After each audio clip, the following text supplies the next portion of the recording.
हमारे खास मुलाकात कार्यक्रम में आप सभी दर्शकों का स्वागत है। आज इसी श्रृंखला में हमारे साथ कवि दिव्यांश पोटर मासूम जी हैं। दिव्यांशु जी से हम इनके जीवन परिचय के बारे में जानेंगे, साथ ही इन्होंने अपनी काव्य यात्रा कब से शुरू की, किसकी प्रेरणा से की, यह सब जानकारी इनसे हम बखूबी जानेंगे। आइए बात करते हैं श्री दिव्यांशु जी से।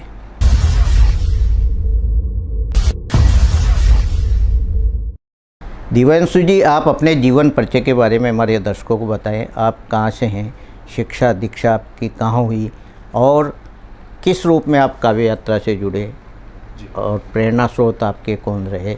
जी, सबसे पहले तो मैं सीसवाली 12 जिले के सीसवाली नाम के एक छोटे से कस्बे से मेरा जन्म हुआ। उसके बाद पढ़ाई करने के लिए कोटा में हम आए। तो प्रारंभिक शिक्षा तो सीसवाली में ही हुई। उसके बाद कोटा में, और वर्तमान में मैं जयपुर में रहकर प्रशासनिक सेवा की तैयारी कर रहा हूँ जी। और इसके बीच में मैंने इलेक्ट्रिकल ब्रांच से राजस्थान टेक्निकल विश्वविद्यालय से बीटेक की डिग्री ली है जी जी। तो उसके बाद मैंने कुछ टाइम तक जॉब की, लेकिन वो मन नहीं लगा वहाँ पर, तो मैं प्रशासनिक सेवा में आ गया। उसके बाद मैं बताता हूँ कि जब मैं छोटा था, करीब 11 साल हो गए मुझे कविता लिखते और पढ़ते हुए। शुरुआत में स्कूल में ही मैंने पहली बार कविता पाठ किया था। उस वक्त इतना सब जानता भी नहीं था कि मैं कविता की बारीकियाँ क्या होती है और उनके छंद विधान वगैरह जो क्या होते हैं, ये सब नहीं पता था। गज़ल की बहरें वहरें, लेकिन बस तुकबंदी करते थे। फिर एक बार मैंने एक कक्षा में मेरी क्लास की नोटबुक में किताब में आई थी कि एक हरिवंश राय बच्चन जी की एक कविता आई थी कि दिन जल्दी जल्दी ढलता है। वो कविता पढ़ने के बाद मुझे बहुत समय तक लगा कि यार ये कविता मैंने ढंग से समझी नहीं। उस वक्त तो पढ़े पास होने के लिए रट के पास कर याद कर लेते थे। वो कविता मैं बार बार स्मरण करता रहा। फिर मैंने उसके बारे में जानकारी अंदर गहनता तक जानी। तो तब मुझे पता लगा कि अगर हम किसी कविता की मूल भावना तक पहुंचते हैं तो हम ये समझ सकते हैं कि वास्तव में कवि की वो मनोदशा क्या रही होगी उस कविता की। उसके अंत में एक बंद आता है कि मुझसे मिलने को कौन विकल्प, मैं हूँ किसके हित विवहल, मैं हूँ किसके हित चंचल, यह प्रश्न शिथिल करता पद को, भरता मन में पद में विवलता है, दिन जल्दी जल्दी ढलता है। तो ये सब, इसके बाद में मैं इतना ही कहता हूँ कि मेरे प्रयास यही रहते हैं कि कुछ ऐसा लिख जाऊं। मेरी उम्र अभी बहुत छोटी है, लेकिन कोशिश करता हूं कि कुछ ऐसा लिख दूं कि वो बाद में याद किया जाए। हाँ, मैं यही कहता हूं कि मेरे सभी विचार तुम्हारे अंदर मैं भर जाऊंगा, जिंदाबाद रहेगी कविता चाहे मैं मर जाऊंगा। बहुत बढ़िया, बहुत बढ़िया, बहुत अच्छे विचार है दिव्यांशु जी आपके। नवोदित कवि हो आप, और साथ में एक अच्छी तालीम आपने हासिल की। उसके बाद भी आप लगातार तालीम के लिए आगे बढ़ते जा रहे हो प्रशासनिक सेवा की तैयारी के लिए। दिव्यांशु जी, वैसे जब आप बता रहे हो कि जब मैं छोटी कक्षा में था तब से ही इस तरह की मेरे मन में भाव आते थे, वैसे आपके प्रेरणा स्रोत कौन रहे जी काव्य यात्रा में? मैं हरिवंश राय बच्चन जी को ही अपना प्रेरणा स्रोत मानता हूँ कि वहाँ से ही मैंने सीखा वास्तव में कविता क्या होती है जी। उसके अलावा बीच में जब मैं अपनी काव्य यात्रा के मध्य में था तो एक गुरुदेव मैंने बनाए जिनका आशीर्वाद मुझे अब तक भी मिलता है, विजय कुमार विद्रोही जी, जो मध्य प्रदेश से हैं।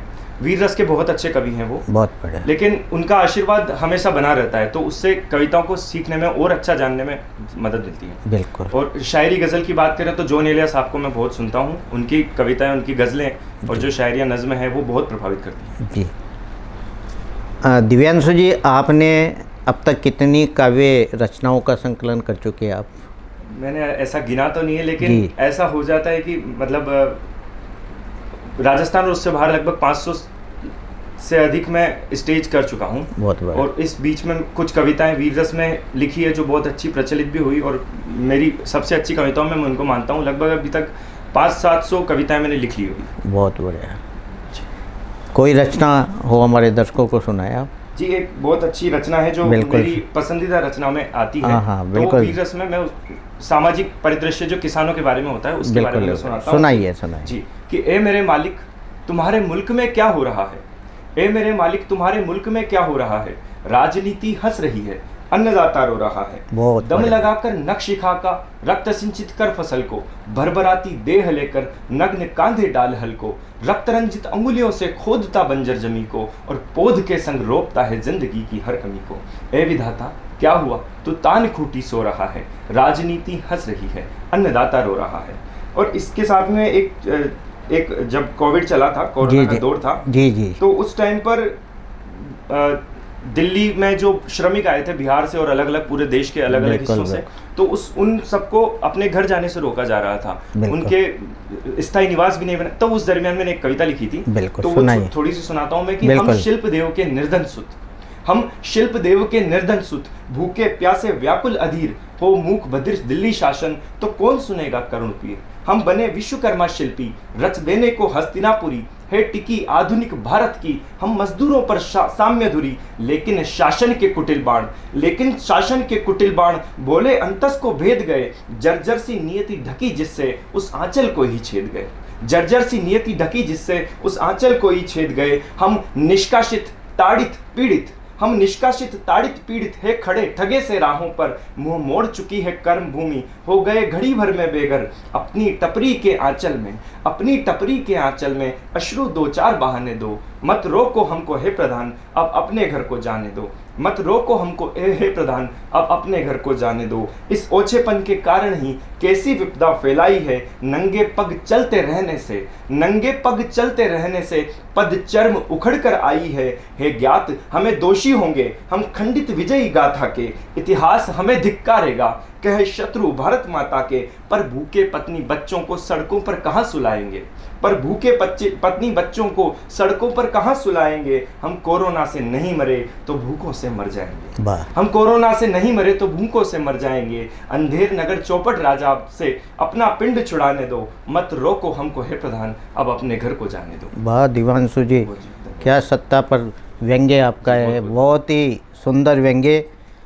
दिव्यांशु जी, मैं तो अभी भी आश्चर्य कर रहा हूँ जब आपका जो आपने काव्य यात्रा आपकी प्रारंभ की, आप विज्ञान के विद्यार्थी रहे और हिंदी साहित्य की तरफ आपका रुख, ये एक बहुत बड़ा अचीव है आपके लिए। इसके बारे में मैं इतना कहना चाहता हूँ कि जब मेरे परिवार का माहौल था, मम्मी और पापा हिंदी के शिक्षक हैं जी, हिंदी भाषा के, तो उनसे मुझे घर परिवार का माहौल थोड़ा काव्यमयी रहता था, तो उससे मुझे बहुत प्रेरणा मिली विज्ञान से कला में एकदम से स्विच करने की, वरना ये बहुत मुश्किल होता मेरे लिए। तो मम्मी पापा का आशीर्वाद जरूर कहूँगा। जब आपने RTU से BTech किया तो उस समय भी क्लास में या आपके यूनिवर्सिटी में इस तरह की गतिविधियों में आप शामिल रहते थे? जी बिल्कुल, इस तरह की गतिविधियाँ वहाँ पर विज्ञान के क्षेत्र में कला की गतिविधियों की बहुत कम चांस होते हैं, लेकिन फिर भी जब भी मुझे कभी मौका मिलता था कि किसी भी जगह पर मैं प्रदर्शित कर सकूं अपनी रचना कलाओं को, तो मैं उसमें ज़रूर भाग लेता था। और वहाँ पर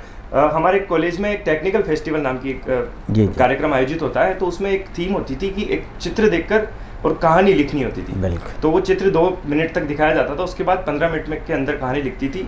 तो मैं 3 साल तक लगातार उस प्रतियोगिता का प्रथम विजेता रहा हूँ। बहुत खूब, बहुत खूब। दिव्यांशु जी, आप अभी उम्र में भी ज़्यादा बड़े नहीं हो, देश भर में कितने मंच आप साझा कर चुके? देश भर में लगभग राजस्थान और उसके बाहर के और छोटे बड़े सारे मंच मिला के लगभग 500 मंच में अभी तक साझा कर चुका हूँ, और बहुत अच्छे रचनाकारों से मेरा मिलना हुआ, उनका आशीर्वाद भी अभी तक बना रहता है। बिल्कुल, तो ये बहुत अच्छी, बहुत सौभाग्य की बात है मेरे लिए कि दिव्यांशु जी, जो देश भर के जो साहित्यकार हैं, रचनाकार हैं, गीतकार हैं, किन किन गीतकारों का आपने उनकी लेखनी का एक सम्मान किया? जी, मेरा मानना है कि जो भी व्यक्ति लिखता है वो वास्तवतः पूजनीय है जी, क्योंकि हम कविता को नहीं चुनते, कविता हमें चुनती है। और ऐसे हम जैसे कोटा की बात करें तो मुकुटमणि राज जी के गीत देश भर में प्रचलित होते हैं। जब हम कुमार विश्वास साहब से मुकुटमणि राज जी की रचना सुनते हैं तो ऐसा लगता है कि यार हमारे बड़े पूर्वज हैं, हमारे जो चाचा दादा हैं, उनकी कविताएं देश भर में सराहनीय हो रही है, तो वो बहुत अंदर से एक मोटिवेशन वाली बात हो जाती है। तो मैं बहुत सम्मान करता हूँ उनका, और कुमार विश्वास जी मेरे प्रिय कवि रहे हैं जी।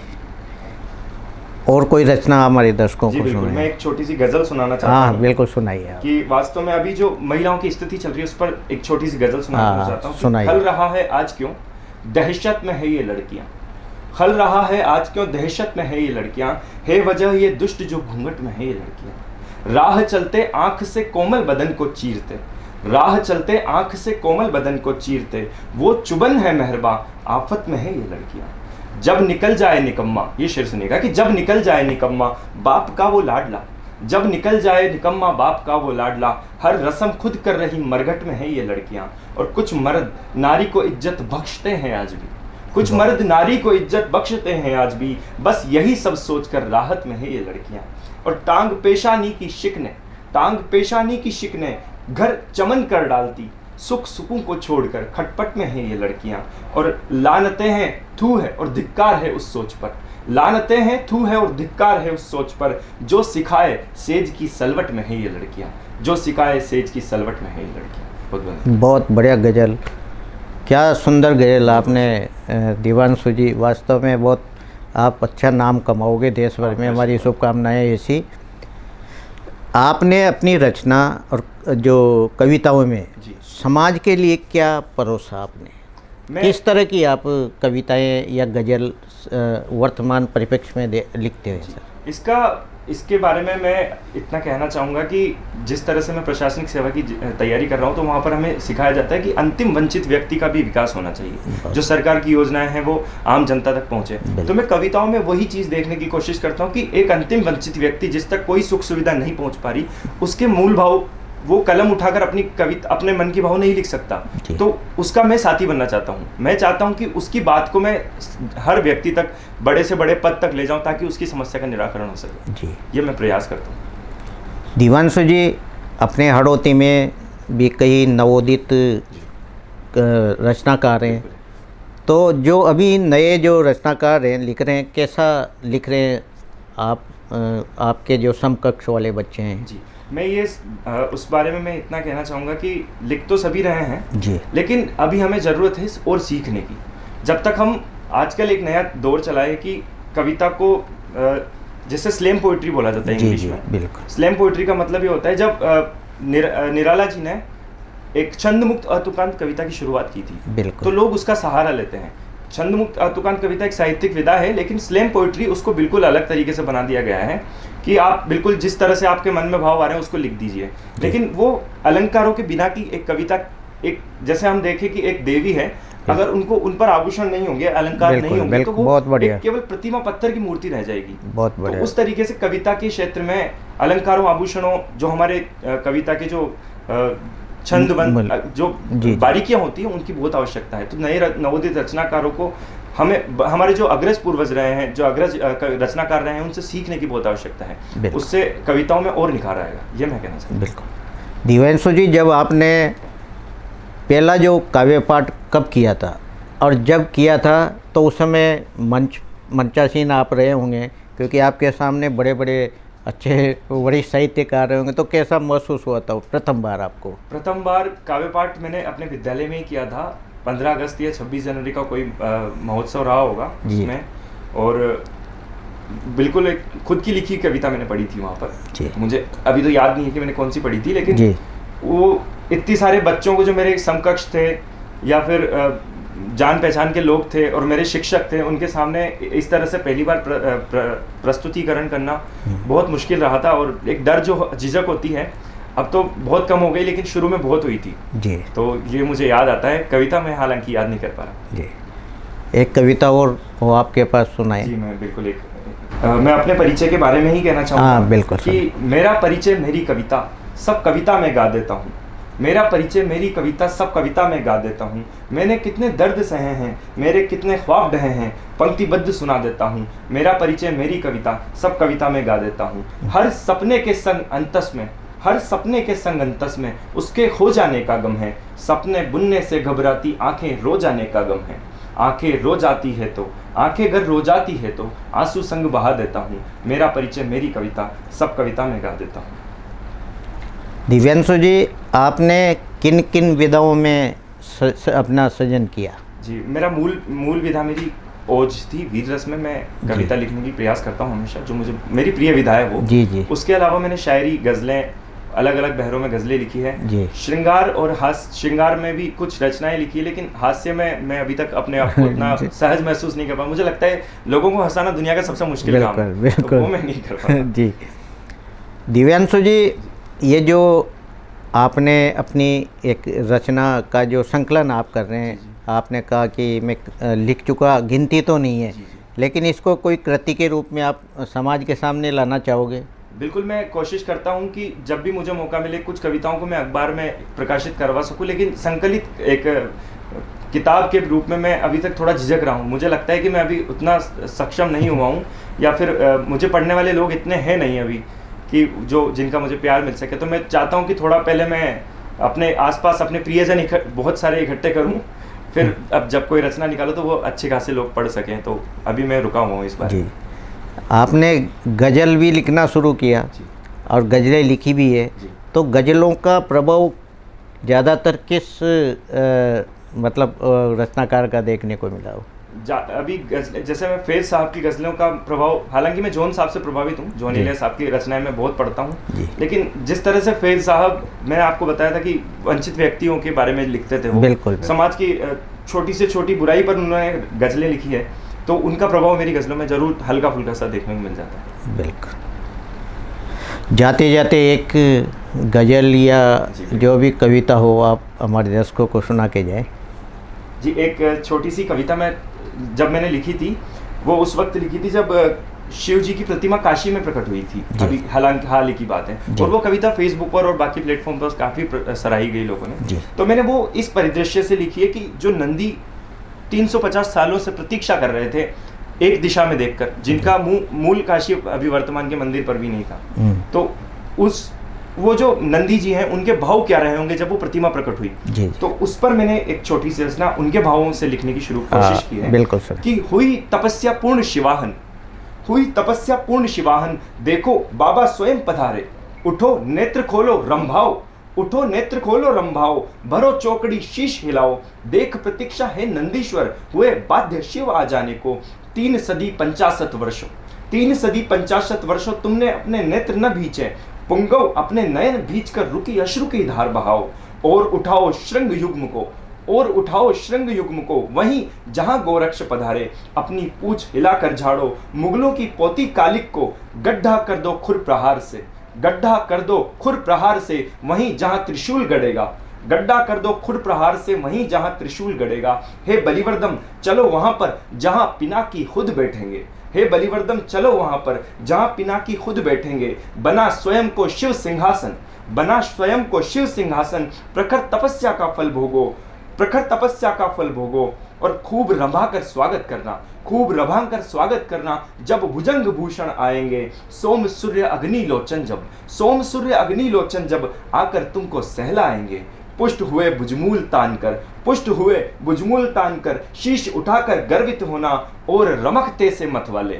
और रमकते से मत वाले, भूतपति को लेकर चलना, और रमकते से मत वाले भूतपति को लेकर चलना। आज तुम्हारी विजय हुई जो, आज तुम्हारी विजय हुई जो, ललाटाक्ष ने नयन उघारे, हुई तपस्या पूर्ण शिवाहन, देखो बाबा स्वयं पधारे, देखो बाबा स्वयं पधारे। बहुत बढ़िया। बहुत धन्यवाद। ये थे नवोदित कवि दिव्यांशु पोटर मासूम जी। मासूम साहब ने बहुत अच्छी कविताएं और गज़ल हमारे दर्शकों तक पहुंचाई। अभी इनकी पढ़ाई जारी है और इनका मानना है कि ये भविष्य में भी इस तरह की रचनाएं लिखकर समाज को नई दिशा प्रदान करेंगे। ये आप हमारे स्टूडियो में पधारे, बहुत बहुत धन्यवाद आपका सर, बहुत बहुत धन्यवाद।